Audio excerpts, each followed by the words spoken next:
MGF Custom/Reviews.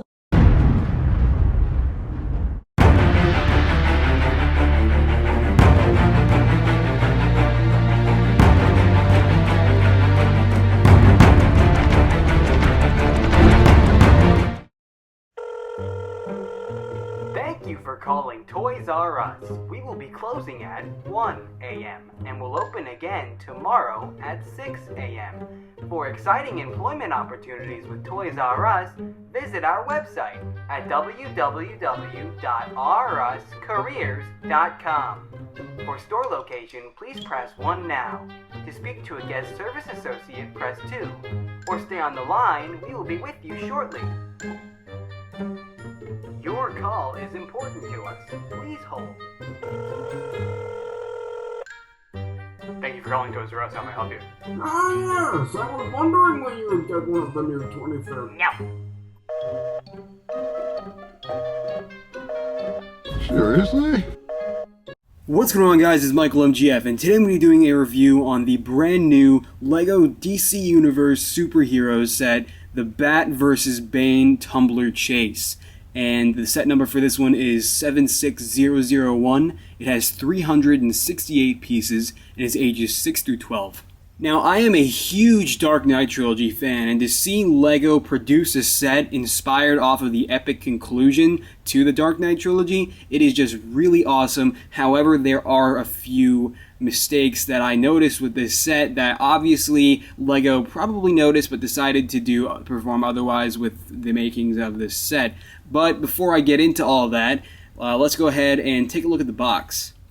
So the box is really cool. As you can see, you got the DC Universe logo up here, and of course superheroes. You have a nice little digital picture of Batman on the top right corner there, and then as you can see in the actual box art with the set in action, you can see the Carnegie Mellon building in the background along with Gordon on the sidewalk taking some shots at Bane's little toy of a tumbler.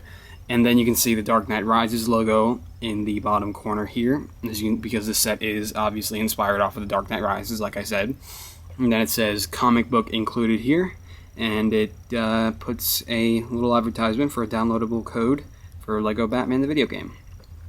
And then you can see there is a actual size reference on the top here, along with the minifigures you get in the set. Got some info here, some different languages here,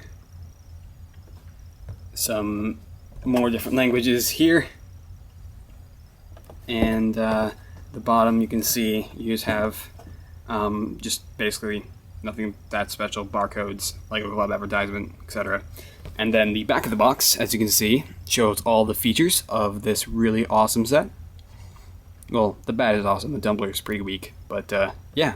So without further ado, let's go ahead and take a look at the minifigures for this Dark Knight Rises set.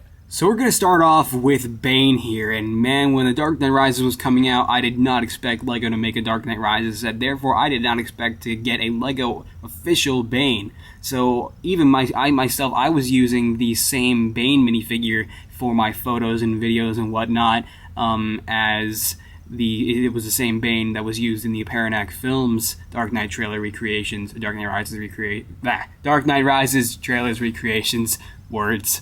But yeah, so really awesome to finally see a Bane made officially by LEGO themselves and their factories. But anyway, you can see the printing on this guy is just really nice, and so is the design. However, I just feel that this should not be green, because it's not only is that not movie accurate, but it really makes the figure look probably less intimidating than he really is, because this is Bane, and he should not be green. He should look like he did in the actual film, and just the fact that he's green really degrades the awesomeness of this figure. However, again, the design is just really fantastic, and if the color was changed, then this would be the ultimate Bane minifigure that LEGO could make, but they just had to make it an olive green. But other than that, the design for this figure is just really fantastic. LEGO's interpretation of the Dark Knight Trilogy Batsuit is always really cool, and even though the proper color isn't necessarily dark bluish gray, it should be rather a black, it's still a really nice design and an overall nice Batman minifigure. And I still kind of wish that LEGO would consider printing in the actual eyes rather than just using the same old white headband face, because honestly it would really set the tone for the proper Dark Knight trilogy Batman if he had actual eyes rather than just pupilless slender eyes. His cape is the standard Batman cape that we've always gotten with the serrated edges there. And flip it around, and he does have back printing, which looks really fantastic. Incredible amount of detail there, and you gotta give LEGO props for recognizing details and actually putting them on their figures. And turning the cape around here, we have a double-sided face for this guy actually. And this one we've already seen many times throughout the newer DC Universe sets, but it is still included, and I gotta show you guys. So, putting the cowl back on, this is how it looks. Kind of a confident, smirking like type of look. And it's pretty sweet. So there is your Dark Knight trilogy, or Dark Knight Rises for that matter, Batman. Now, of course, we've all wondered why LEGO never put a Commissioner Gordon in any of their LEGO Batman sets. Now, I am very happy with this Commissioner Gordon, as it is a really great minifigure, but I don't think that he was the right minifigure to put in this set, as I feel Selina Kyle would be better. But despite all of that, this is a really nice Commissioner Gordon. However, his weapon is pretty weird, because that was introduced in Alien Conquest, and I'm pretty sure Commissioner Gordon isn't exploring the stars when he's trying to save Gotham City from Bane's mercenaries. So honestly, I think a normal, some sort of different pistol would be better. But then you can see he is wearing his SWAT gear, and the only time I saw him wearing the SWAT gear in all the whole Dark Knight trilogy was when he surprised the Joker, when the Joker originally had thought he was dead. So I think, I don't know why he's in his SWAT gear, but I'm not going to complain because it looks pretty sweet. You can see plenty of detail there. You got some pouches, the SWAT logo, and then even more pouches and the SWAT logo again on the back, but it's still a really fantastic torso, and I could really see this being used for many purposes throughout the LEGO community. Moving on, his hairpiece is the same hairpiece you see on my Sig Fig, which is used on many LEGO minifigures, but you can also see that the face that LEGO printed is just really fantastic. Now, LEGO has screwed up on faces before, such as like the Black Widow face, but this is just really the definitive Commissioner Gordon facial expression, and it looks really, really phenomenal. And what's even better is that he has a double-sided face, so you have yet another facial expression that looks just like Gary Oldman. And that is about it for the first official LEGO Commissioner Gordon. So before we move on to the Bat and the Hot Wheels toy-like Tumbler, let me give you a look at the instruction manuals. The first one is for the crappy Tumbler, and there are no real advertisements or interesting pictures in these instruction books other than a Galaxy Squad advertisement, which isn't that exciting. But then the second one is for the Bat. And but where it all is at is the comic book, and this is the DC Universe Superheroes comic, and it's kind of interesting how they're combining comic book-like villain, characters, and then you just have the random realistic Bane at the bottom, but it's still pretty cool nonetheless. And opening this up, I'm just going to give you a rundown of the comic. I'm not really going to commentate over this. So you can pause when I flip pages if you'd like to actually take a look at it. And continuing on, some pretty nice artwork. I mean, these are some pretty. The quality of these comics is definitely pretty superb. And then the last page here.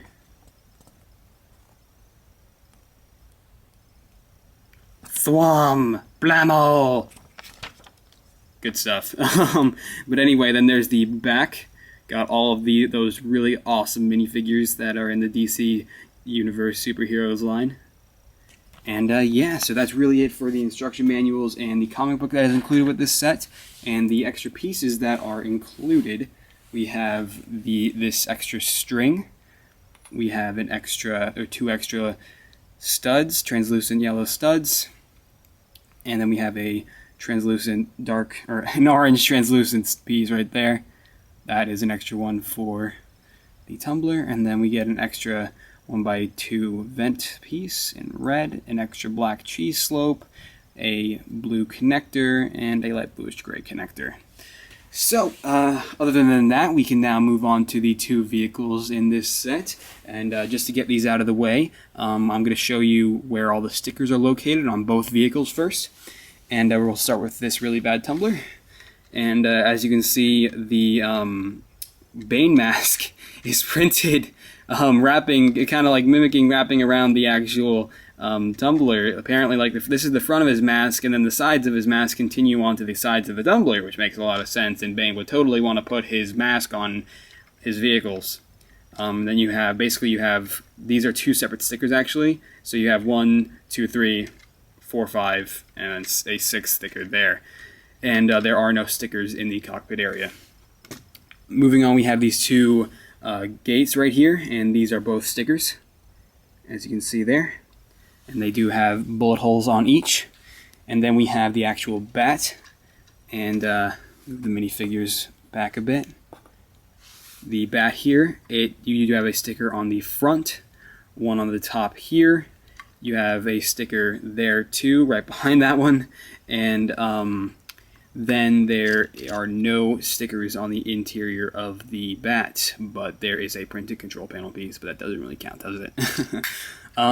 So yeah, those are all the stickers that are included with this set. So yeah, believe it or not really a huge amount of stickers. It's definitely reasonable. But anyway, let's move on to the actual set, finally. So we'll start with the Tumbler. Now, what don't I like about this? I don't like how small it is. I don't like the stickers that are on it. I don't like the windshield piece. The tires are way too exposed, and the engine is pretty lame. And then you have random blue pieces everywhere. But, of course, knowing LEGO, you have to put the flick-fire missiles in, and they even included a mechanism for you. So, yeah, there you go, flick-fire missiles. Huzzah! So exciting, and you're totally going to hit something with them. So yay, flick-fire missiles.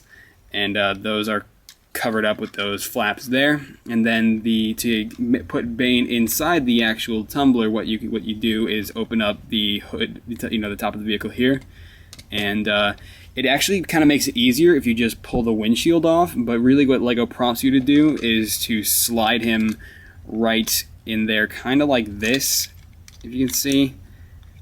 And it takes a little fiddling around with, but you eventually get him in there just like that. Honestly, I think it'll be easier if you just pull the windshield off. It comes off really easily and goes back on really easily.